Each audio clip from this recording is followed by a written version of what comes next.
Yellow and pink are totally heartbroken and are not in a state to believe what they heard over the phone. Someone that they loved so much and they believed that she was fine and she was able to cope from the situation has just passed away. So they are not able to accept the reality, but at the same time, they are contemplating whether it is just a news or if someone was fooling around or if it is serious. I mean, they are totally confused, and that is when Yellow calls up Pink and talks to her, and both of them are discussing and they are having a sense of guilt. They are feeling bad for her.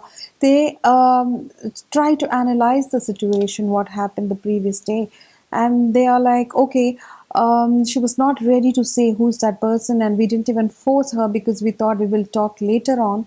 But today she has done this, and they relived that entire moment, what they witnessed the previous day.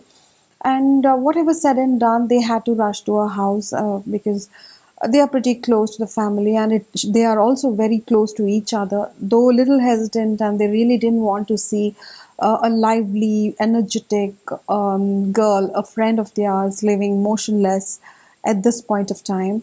And they made up their mind and they turned out to be really strong, and they walk into her house again, to the same house that they had visited the previous day, just to comfort their friend. Already, Yellow was in no mood to accept that she's no more. It does happen to certain people that they don't feel like accepting that someone is just not there and they cannot see them again, and it is all over. So while reaching there, obviously it is a crowded place. You generally know that if there is a death in a house, then it will be totally crowded with neighbors and relatives and everyone there. So they reach there and they see a lot of police officers. So the moment they see the police officer, Yellow just pulls Pink aside and says, "Now, if they ask us anything, we do not have to share anything because it is going to be a lot more trouble, and let us not put our head into this." It's not because they don't love her, but because they are totally in a state of non acceptance of what really happened. So they're really confused as in why the police is actually there over there. And then they get to know that it was a suicide. And that is when their heart breaks even more, because they were there as a support system. They were there to love her. They were there to always shoulder her. But she has actually moved ahead of time and she's no more. So they are again devastated, and both of them walks into the veranda and they discuss and plan not to open up anything to anybody and let this remain a secret within themselves. The police officers actually walks up to both the friends and asks both Pink and Yellow about if they have any details or any idea as to why this has happened. And both the friends deny and say that they are really shocked and they do not have any idea as in why a bold girl like her has done something like this. So the rituals are done and everything is over, and it is very, very, very difficult for them to move ahead. It is quite obvious, if you have had such experiences, it is very difficult for us to move ahead. And see, it was a little more easier for Pink because she had a different style of handling it. She was writing it down, she was painting, and she was doing all those things. She used to channelize all her attention to this creative art.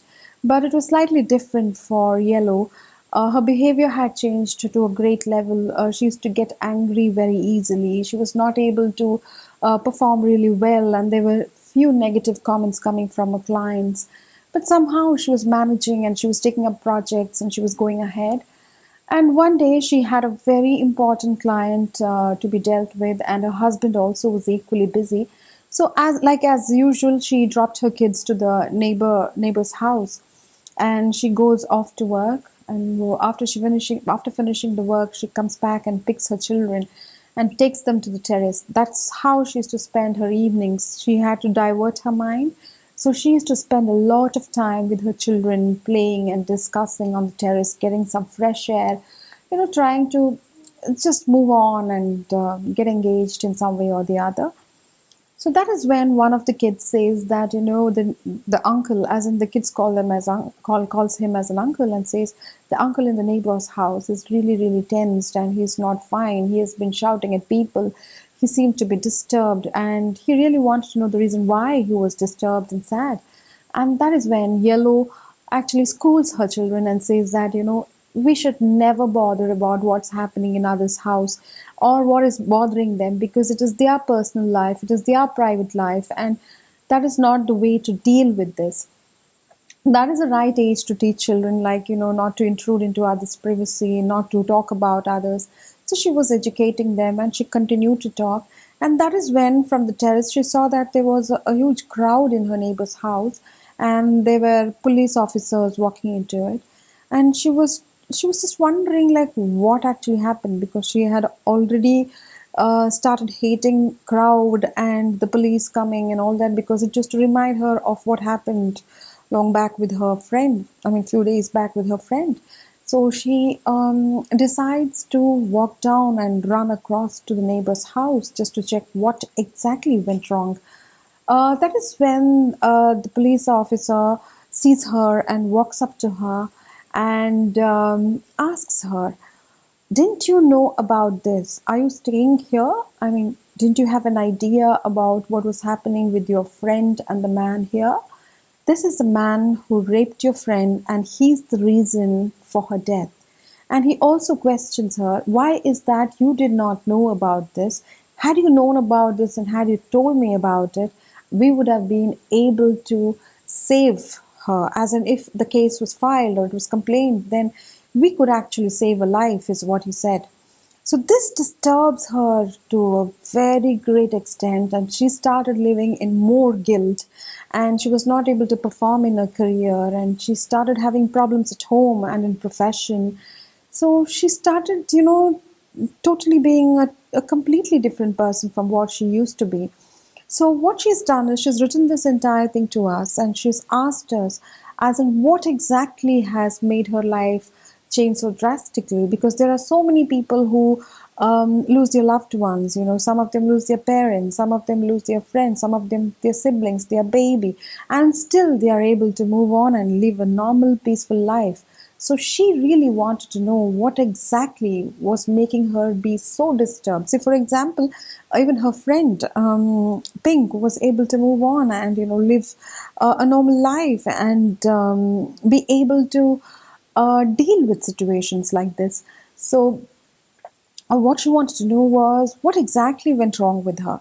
So now we are analyzing this letter as it is. So what I would like to say is people face situations differently. So some of them are able to use the defense mechanism or other techniques to overcome it, and they move on pretty easily. But few of us actually take time, and some of us are stuck there forever and not able to move on. See, if someone has witnessed a crime or has seen something very bad happening to someone, or you have lost someone very dear as a child, it might show its effects and its impact while they grow up, because it takes some time, to crop up again. And few of them just forget it with time, and some of them continue it forever. So, in the case of Yellow,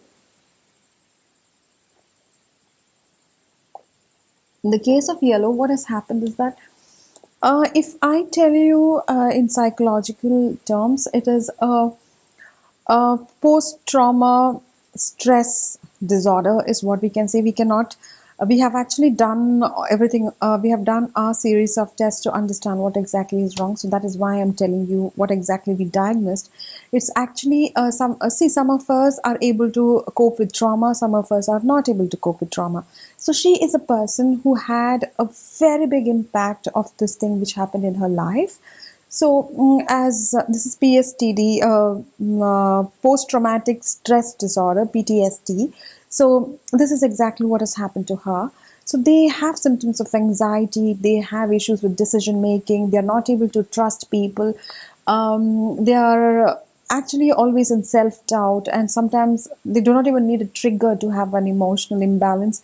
These are the things that was affecting her life, both personal and her professional.